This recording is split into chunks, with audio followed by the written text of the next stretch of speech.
El sexenio de la corrupción, si bien no nos sorprende a los mexicanos, bueno, en esta ocasión reconocido a nivel internacional. Para platicar de ello, saludamos en la línea telefónica a Darío Ramírez, él es director de Comunicación de Mexicanos contra la Corrupción. Darío, muy buenas tardes, gracias por estar con nosotros. Al contrario, siempre un placer, muchas gracias. Preguntarte, dada tu opinión, le decía, no nos sorprende este sexenio de la corrupción, pero bueno, ahora en este índice que lo confirma Darío y nos coloca todavía más atrás de estos lugares. Sí, creo que hay dos cosas. A mí me parece mucho más grave, por ejemplo, que el año pasado, cuando también caíamos y bueno, a todo mundo pues no nos sorprendía, pero sí era una acción pues consecuente con todo lo que estábamos viviendo. Pero me parece todavía más preocupante porque ya a este año que se evaluó, pues ya teníamos un sistema nacional anticorrupción. Los pequeños detalles de nuestra clase política es que creamos un sistema nacional anticorrupción que nunca echamos a andar. Es decir, amanece, o más bien nace ya con serios problemas de operación. Y entonces creo que lo que nos llama a la reflexión esta última caída es que primero, los pactos de impunidad, es decir, el no castigar a los corruptos, el tener ya una práctica en negocios, en todos los ámbitos donde hay actos de corrupción, también nos está castigando, pero sobre todo, pues creo que es el fracaso de algo que se había diseñado de manera muy elaborada, y que hoy por hoy claramente no funciona y arroja los resultados, pues digamos, no esperados, pero sí podríamos entenderlos de una manera mucho más precisa si nos damos cuenta que no hemos echado a andar pues los sistemas que pensamos que nos ayudaría a subir en la lista. ¿Quién podría ser, a lo mejor no es la mejor expresión, Darío, responsabilizar, pero qué es lo que permitió estas condiciones que no se echara a andar este sistema en su totalidad después de tanto trabajo en ello por parte de organizaciones y también, en este caso, en el legislativo? Bueno, mira, yo creo que es una pregunta muy interesante y evidentemente no hay evidencia de que la responsabilidad es amplia y compartida de la clase política, es decir, no hubo ningún partido, por ejemplo, que nombrara a los magistrados especializados en la sala de corrupción, no tenemos un fiscal anticorrupción, y no estoy hablando solo de la administración anterior, donde partidos políticos, ¿por qué? Porque el Congreso tenía una parte importante de nombramientos, por ejemplo, y que nunca llevaron a cabo. Y al mismo tiempo, pues el gobierno federal, porque no entorpecía procesos de nombramiento, nunca presionó al Congreso, y creo que esa es una responsabilidad compartida. Pero la presente administración tampoco se salva, es decir, el presidente nunca en su campaña mencionó una intención de fortalecer el sistema nacional anticorrupción. Ya en funciones sigue ignorando un sistema que es complejo en su naturaleza, es decir, ya esa sería otra línea de discusión, si esa complejidad ayuda o no ayuda, pero lo que está claro es que el Sistema Nacional Anticorrupción es completamente ignorado por la administración actual. Entonces nos lleva a una pregunta muy elemental. Si no quiere la administración actual el Sistema Nacional Anticorrupción, si las fuerzas políticas de oposición no empujan el Sistema Nacional, entonces las acciones que tome el gobierno federal, buenas o malas, dependiendo los estudios que se vayan haciendo, bueno, claramente está, pues la pregunta es, ¿y qué hacemos entonces con el Sistema Nacional Anticorrupción?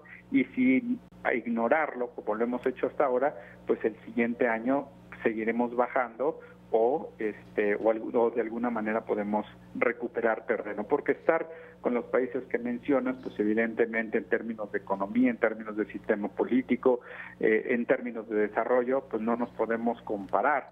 Claro.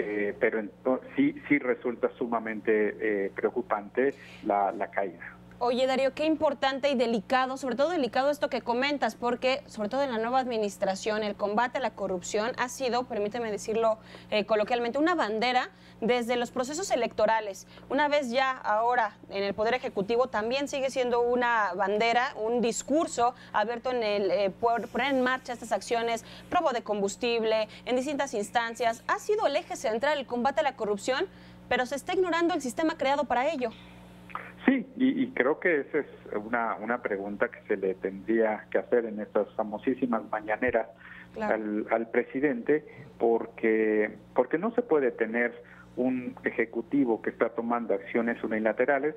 Repito, no las estoy calificando, pueden ser efectivas, pueden no ser efectivas, pero lo que sí tenemos que como sociedad saber es que un sistema tan complejo como el que tenemos en el sistema está siendo ignorado, y al ignorarlo lo único que estamos haciendo es perpetuar la impunidad, perpetuar una incapacidad institucional para resolver el tema de la corrupción, y claro, si el gobierno federal lo va a ignorar de una manera política, por llamarle de alguna manera, pues entonces la pregunta está en otro ámbito. ¿Qué tenemos que hacer para o matarlo ya definitivamente o pues echarlo a andar? Claro. Darío, buenas tardes, te saluda Brenda Peña, ¿cómo estás? Muy bien, gracias. Darío, preguntarte, Andrés Manuel ha repetido en muchas ocasiones que va a buscar que el delito sea visto como un delito grave, que sea castigado como un delito grave en nuestro país. ¿Esto basta para empezar a atacar este mal o este cáncer en nuestro país? No, mira, eso es un populismo punitivo, lo mismo que con la prisión preventiva. Es decir, vamos a meter a la cárcel al policía que recibe 50 pesos de mordida. No estoy justificando si lo recibe o no, pero el caso es que lo recibe. Exacto. ¿Ese sería delito grave o qué vamos a definir por acción de corrupción? Fíjate, un dato que creo que vale la pena poner sobre la mesa. El INEGI dice que el 33% del ingreso familiar de las personas más pobres de este país se destina a actos de corrupción. Es decir, los más pobres pagan nuestra corrupción. ¿En qué? En servicios, en transporte, para, digamos, la escuela, la clínica, todo ese 33% de los más pobres se paga en actos de corrupción o lo pagan en actos de corrupción. Imagínate, entonces una vez más estaría ese populismo punitivo, iría hacia actos de corrupción. Que si los actos de corrupción de cuello blanco, es decir, de un funcionario público, todo lo que vimos el sexenio pasado, debe castigarse con cárcel porque desviaron 1.500 millones, o ahí está la estafa maestra, o ahí está Duarte, etcétera, etcétera.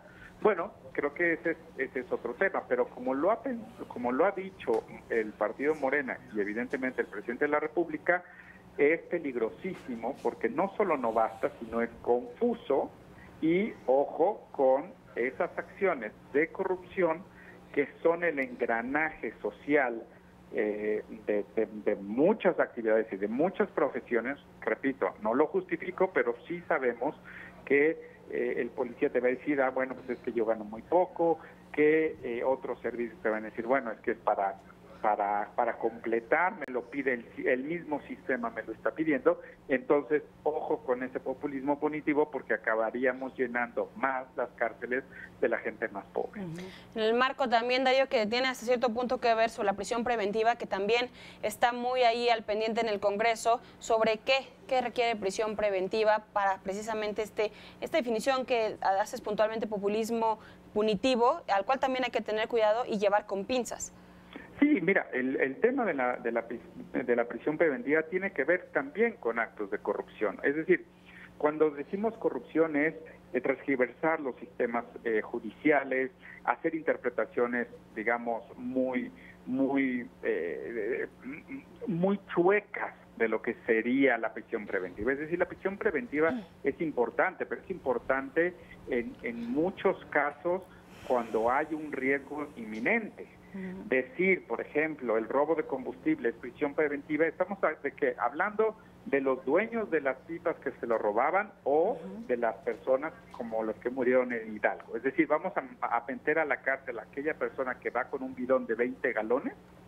O sea, no, ni siquiera está definido. Pero entonces cuando tienes marcos normativos tan laxos, evidentemente va en deterioro y va digamos, de manera perjudicial, acaba con los que menos protección y acceso a la justicia tienen.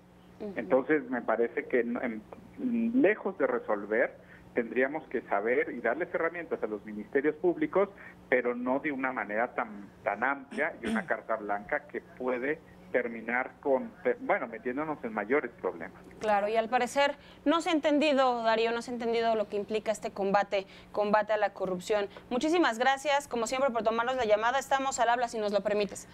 Como siempre, muchísimas gracias a ustedes. Buen día. Muy buenas tardes, Darío Ramírez, director de Comunicación de Mexicanos contra la Corrupción.